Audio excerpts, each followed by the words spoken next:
തട്ടത്തിൻ മറയത്തിലെ ആ ചെറിയ കുട്ടി ഇപ്പോൾ ഒന്ന് വളർന്നിട്ടുണ്ട്. അഞ്ജന സി മലയാളം ന്യൂസിനൊപ്പം ചേർന്നു. അഞ്ജന, അന്നത്തെ ആ ഒരു രംഗം മുമ്പേ പ്ലാൻ ചെയ്തതാണോ, സർപ്രൈസ് ആയിട്ട് പെട്ടെന്നുണ്ടായോ? ഇല്ല, ആക്ച്വലി എൻ്റെ കോളേജിൻ്റെ യൂണിയൻ ഇൻസ്റ്റലേഷൻ ആയിരുന്നു. എൻ്റെ യൂണിയൻ മെമ്പേഴ്സ് ഓൾമോസ്റ്റ് എല്ലാവരും എൻ്റെ ഫ്രണ്ട്സാണ്. അപ്പോൾ അവർക്ക് ഓൾറെഡി അറിയാം ഞാൻ തട്ടത്തിൻ മറയത്തിൽ അഭിനയിച്ചിട്ടുണ്ട്, സ്റ്റെൻസിലിൻ്റെ കഥാപാത്രമാണ്, ഞാൻ പറയാണ്ട് ഇങ്ങനെ ഇരിക്കുന്ന ഒരാളാണ് എന്നൊക്കെ അറിയാം. അപ്പോൾ അവർ ഓൾറെഡി പ്ലാൻ ചെയ്തിരുന്നു. എൻ്റെ അടുത്ത് ഒരു കുറച്ച് നേരം മുന്നേ ആണ് വന്ന് പറയുന്നത്, വിച്ച് ഐ ഹെസിറ്റേറ്റഡ്. ആദ്യം വേണോ വേണ്ടയോ എന്നുള്ളൊരു ഡൗട്ട് ഉണ്ടായിരുന്നു. പിന്നെ നമുക്ക് എപ്പോഴും കിട്ടുന്നൊരു ഓപ്പർച്യൂണിറ്റി അല്ല. And I grabbed it and I think that was the best decision that day. എങ്ങനെയാണ് അന്ന് ആ ചിത്രത്തിലേക്ക് വരുന്നത്? ഞാൻ ചെറുതിലേ തൊട്ട് അഡ്വർടൈസ്മെന്റ്സ് ചെയ്യായിരുന്നു. മിറർ മോഡലിംഗ് എന്ന് പറഞ്ഞിട്ടൊരു മോഡലിംഗ് കമ്പനിയാണ് തട്ടത്തിൻ മറയത്തിൻ്റെ കാസ്റ്റിംഗ് ചെയ്തിരുന്ന. ഫ്രം വാട്ട് ഐ റിമെമ്പർ അവരുമായിട്ട് ഞാൻ അസോസിയേറ്റഡ് ആയിരുന്നു. അങ്ങനെയാണ് ഞാൻ ഓഡിഷനിലേക്ക് കയറുന്നതും. വിനീത് ശ്രീനിവാസൻ പടത്തിൻ്റെ ഡയറക്ടർ തന്നെയാണ് ഓഡിഷൻ ചെയ്ത് ഐ ഗോട്ട്. വർഷങ്ങൾക്ക് ശേഷം നിവിൻപോളിയെ വീണ്ടും നേരിട്ട് കാണുന്നു. അദ്ദേഹത്തിന് അതൊരു സർപ്രൈസ് പോലെയായിരുന്നു. ആ ഒരു മൊമെന്റിന് എങ്ങനെയാണ്?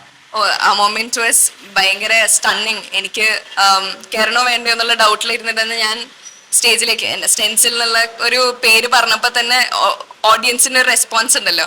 ആ റെസ്പോൺസ് എന്ന് പറയുന്നത് നമുക്ക് ആ പടം എത്ര ഫ്രഷ് ആണ് ഇപ്പോഴും ആൾക്കാർക്ക്, ക്യാരക്ടേഴ്സ് എത്ര ഫ്രഷ് ആണ്, നിവിൻ പോളി എന്ന് പറയുന്ന ആളെ ഇപ്പോഴും അവരെങ്ങനെയാണ് കാണുന്നത് എന്നുള്ളതിൻ്റെ ഒരു ഭയങ്കര വലിയൊരു എവിഡൻസ് ആണ്. That was very nice to see.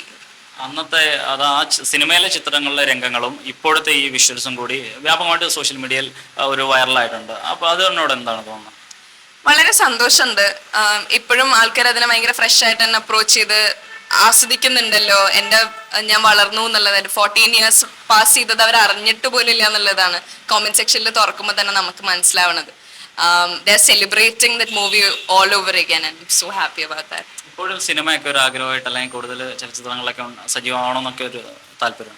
ഞാൻ ഇത്രയും ദിവസം അങ്ങനെ ഒരു തോട്ടേ എൻ്റെ തലയിലേക്ക് ക്രോസ് ചെയ്തിട്ടില്ല. ഐ ഡിഡ് കുറച്ച് movies after Thattathin Marayathu, but then അത് ചെറുതിലേ തന്നെ ഗ്രാജുവലി സ്റ്റോപ്പ് ആയി. But then now if there is good opportunities, എന്നെ കൊണ്ട് പറ്റുന്ന നല്ല നല്ല ക്യാരക്ടേഴ്സ് വന്നാൽ ഡെഫിനറ്റ്ലി. അടുത്ത സുഹൃത്തുക്കൾക്ക് അറിയാമെങ്കിലും കോളേജിൽ ആകെ അല്ലെങ്കിൽ ബന്ധുക്കളെ കൂടുതൽ ആളുകൾ ഇപ്പോഴാണല്ലോ തിരിച്ചറിയുന്നത്. അപ്പോൾ അതിനോട് എന്താണ് തോന്നുന്നത്? അഗൈൻ വളരെ സന്തോഷമുണ്ട് ആൾക്കാർ തിരിച്ചറിയുന്നുണ്ട് എന്നുള്ളതിൽ. എനിക്ക് അതിന് മുന്നേ I was not ready to accept it. ഞാൻ തന്നെയാണോ എന്നുള്ളൊരു സാധനം ഭയങ്കര അക്സെപ്റ്റൻസ് ഭയങ്കര ബുദ്ധിമുട്ടായിരുന്നു. But then now I'm happy that people are recognizing, they still love the character. അവർ ആ ലവാണ് എനിക്ക് തരുന്നത് എന്ന് കാണുമ്പോൾ വളരെയധികം സന്തോഷം. നിവിൻപോളി വേദി വെച്ച് എന്താ പറഞ്ഞത് അഞ്ജനയോട്? ആളാദ്യം സർപ്രൈസ് ആയിരുന്നു. എന്നിട്ട് ഈ ആസ്റ്റ് ഈ കോളേജിലാണോ പഠിക്കുന്നത്? അപ്പം ഞാൻ പറഞ്ഞു ഈ കോളേജിലാണ്, 3rd year ആണ് എന്ന് പറഞ്ഞു. ആ സിനിമ വർഷങ്ങൾക്ക് ശേഷം ഇപ്പോഴും ആളുകൾ കാണുന്നുണ്ട് ടി വിയിലൊക്കെ വരുമ്പോൾ. വർഷങ്ങൾക്ക് ശേഷം ഇപ്പോൾ അത് ടി വി കാണുമ്പോൾ അന്നത്തെ ആ കുട്ടി അഞ്ജനയെ പറ്റി എന്താ തോന്നാറുള്ളത്?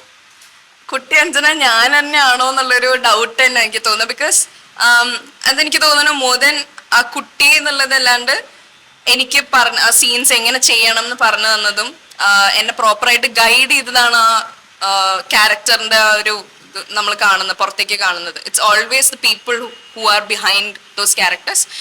4.5 വയസ്സ് എനിക്ക് ഉണ്ടായിരുന്നുള്ളൂ. ഇപ്പോൾ 4.5 വയസ്സുകാർക്ക് എത്ര ചെയ്യാൻ പറ്റും എന്നുള്ളതുണ്ടല്ലോ.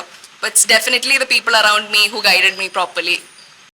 ഏറ്റവും പുതിയ വാർത്തകളും വിശേഷങ്ങളും വിരൽ തുമ്പിലറിയാൻ സീ മലയാളം ന്യൂസ് എല്ലാ ഡിജിറ്റൽ പ്ലാറ്റ്ഫോമുകളിലും ലഭ്യം.